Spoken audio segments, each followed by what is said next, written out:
Hello everyone and welcome back to the Nerd Den here once again, and in today's video I am going to be talking about that ending for the robot revolution because yeah, it was a little bit of an interesting episode. I'll be going over the plot in this episode, but wow, we've kickstarted the season arc for season 2 and wow, Doctor Who certainly gets the ball rolling when it comes to its story. And yes, I do apologise, there's light beaming in, but I'm not in my usual location when it comes to filming, so yeah, it's a temporary setup. But with all that being said, let's get into the video and let's talk about the plot of this episode, mainly focusing on the ending because yeah, this season arc, wow, I imagine there's going to be some theories going down. So yeah, let's get into the video.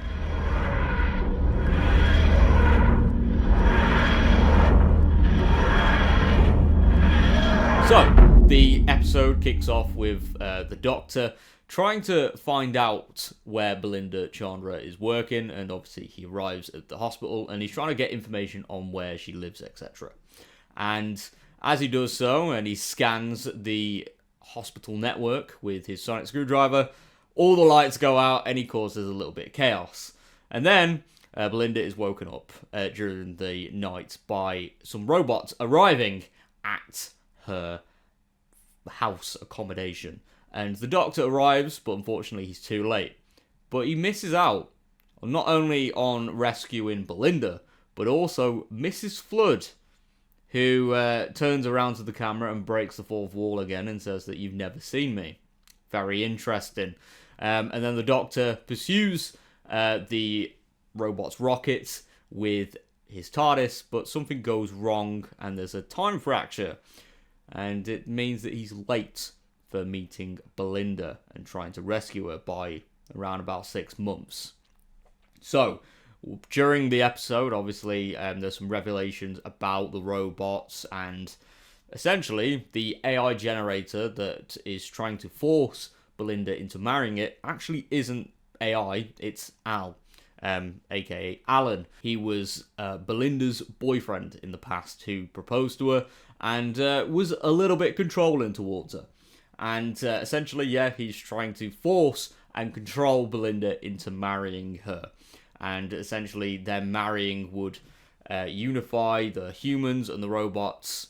But Belinda causes like an atom bomb, essentially, by two versions of the same certificate combining. And boom, essentially, time splinters again. And we see like an older version of Belinda, an older version of Alan, the Doctor, etc. And the Doctor visits Belinda's timeline. It's a really crazy segment of the episode, but I really did enjoy it, to be honest. And then we end up where Belinda gets her DNA scanned by the Doctor on board the TARDIS. And this is where we get to see this new dynamic between the pair, which I thought was really refreshing, to be honest. And we learn that the Doctor is chasing down Belinda because someone mentioned that she is going to be important to the Doctor, and there's that mention of destiny, similar to Donna and the Doctor in Series 4, and also giving, at least to me, vibes of Clara during Series 7. Now, this is where we get to see a little bit of a refreshing dynamic compared to other dynamics that we're seeing between the Doctor and the Companion, where, yeah, Belinda doesn't want to be on board the TARDIS. We have seen it in the past, in the classic series, with Tegan Javanka, but no.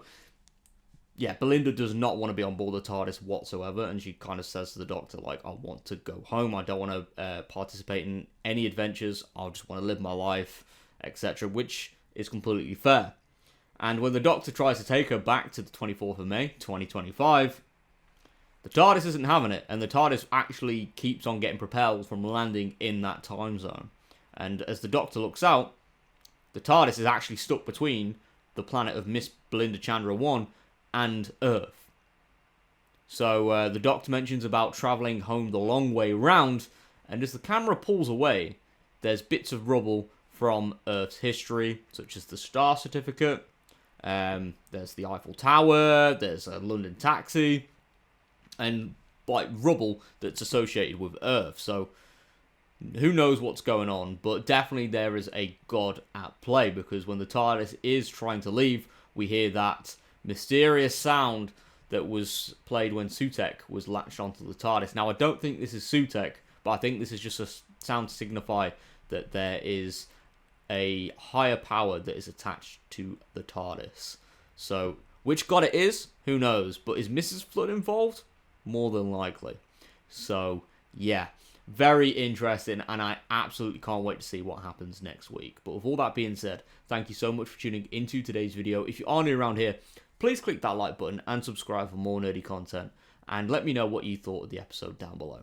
But I'll see you all next time. Thank you very much for tuning in. Take care. Love you all, and peace.